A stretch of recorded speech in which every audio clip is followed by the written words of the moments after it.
C'est une discussion qui a commencé lors d'une exposition de Dominique Axné au CET, un centre d'artistes qui est situé à Gatineau, où je travaillais à l'époque à la coordination des expositions. J'ai eu un intérêt assez marqué pour son travail dès ce moment. Puis, il s'en est suivi une conversation. Puis, je te dirais que de fil en aiguille, bien, il s'est tissé cette collaboration-là. Il y avait des discussions, justement, notamment autour de certains textiles, notamment le denim, qui est prédominant dans l'exposition. Également, bon, les colorants à partir, justement, de graines qui sont surexploitées. C'est vraiment parti comme ça. Ce projet-là qui s'est décliné en deux expositions jusqu'à maintenant. Il y a eu une première exposition à la Galerie La Roche-Jonca à Montréal. Donc là, j'avais un peu amorcé la production là, que j'ai pu faire ici, là, qui est plus ambitieuse, si on peut dire. Puis c'est évident que des représentations du corps de la femme en céramique est vraiment au cœur de la recherche, en fait. Donc vraiment développer d'abord la question du jeans, là, vraiment de faire des formes un peu vases, un peu inhabitées, parce qu'il n'y a pas de corps vraiment. Donc c'est comme ambigu, c'est entre une personnification humaine, mais aussi un objet qui est un jeans, mais ils semblent moulés, ils sont mis d'une présence. En même temps, ça devient comme un contenant aussi, un peu. Donc, il y a ce premier corpus-là. Puis ensuite, je me suis inspirée pour le deuxième corpus de positions de yoga. Des positions de yoga, mais où on sent vraiment les personnages féminins en torsion, dans des positions assez tendues, de torsion, qui peut refléter une sorte de... Peut-être le corps comme un lieu de lutte aussi, qui n'est pas juste toujours un lieu très pacifié, mais qui a beaucoup de luttes existentielles là, qui peuvent s'y rattacher. Puis peut-être éventuellement de transcender peut-être cette trop grande attention au corps, là, peut-être qu'on accorde dans nos sociétés, là, que j'ai abordées. Puis ensuite, j'ai essayé des représentations plus figuratives avec des visages vraiment, parce que autant le premier corpus de Denain, de jeans, qui s'appelle d'ailleurs la femme de Nîmes, mais donc Denain, mais c'est Nîmes, la région française. On sent l'absence finalement de présence humaine. Il y a aussi cette absence-là. Là, il y a beaucoup plus de présence dans le deuxième corpus avec donc des représentations plus figuratives qui sont inspirées un peu de l'iconographie hindoue, en fait, donc de visages un peu qu'on voit dans la peinture antique, là, je dirais. C'est certain que toutes les questions reliées justement au capitalisme, nécessairement, au consumérisme également.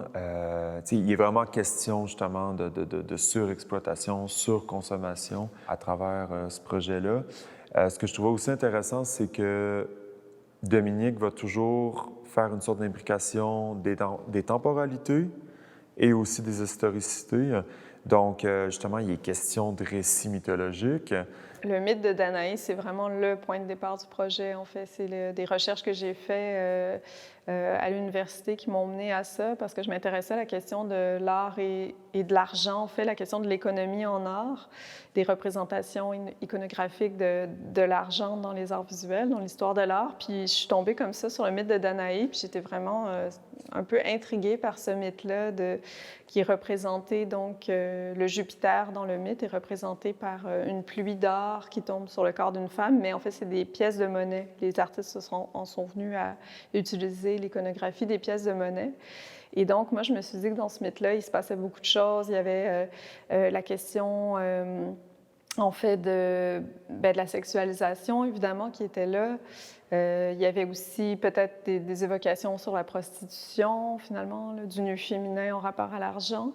Mais aussi, en lisant un peu plus sur le mythe, on comprend que c'est vraiment, ça touche vraiment à des références assez spirituelles, chrétiennes même. En fait, Danaï devient comme une sorte de représentation féminine, tandis que les pièces de monnaie deviennent vraiment une représentation plus masculine. Et dans le mythe grec, il y a Persée, en fait, qui naît de cette union, un peu comme la Trinité chrétienne avec le Père, le Fils et le Saint-Esprit, qui est plus, en tout cas, l'aspect femme. Donc, finalement, on s'aperçoit qu'on retouche à des histoires et des mythes qui sont très fondateurs de l'Occident. Mais moi, ce qui m'intéressait, c'est c'est l'effet de contraste qui se trouve dans le mythe de Danaé entre le masculin, le féminin, mais aussi entre le spirituel et le matériel, finalement. Puis dans le fond, c'est ça, les deux corpus aussi, s'articulent vraiment à partir du mythe. Puis, mais c'est sûr que moi, dans ma pratique, je cherche vraiment à aborder une chose par le détour d'une autre. Donc, toute la dimension économique et sexuelle de Danaé, je l'aborde vraiment avec le jeans comme une sorte d'emblème de la sexualisation du corps, aussi de la représentation des corps sexués dans nos sociétés, puis d'avoir des jeans qui nous font bien. Tu sais, tout le monde cherche le jeans qui nous font comme parfaitement. Donc, puis aussi la publicité de mode, tout ça qui met toujours beaucoup d'accent sur des corps parfaits avec des jeans. Là. Donc, j'ai vraiment abordé Danaé avec le jeans, entre autres. Puis ce qui est intéressant, en fait, c'est, je dirais, de redécouvrir les savoir-faire empiriques de cet artiste.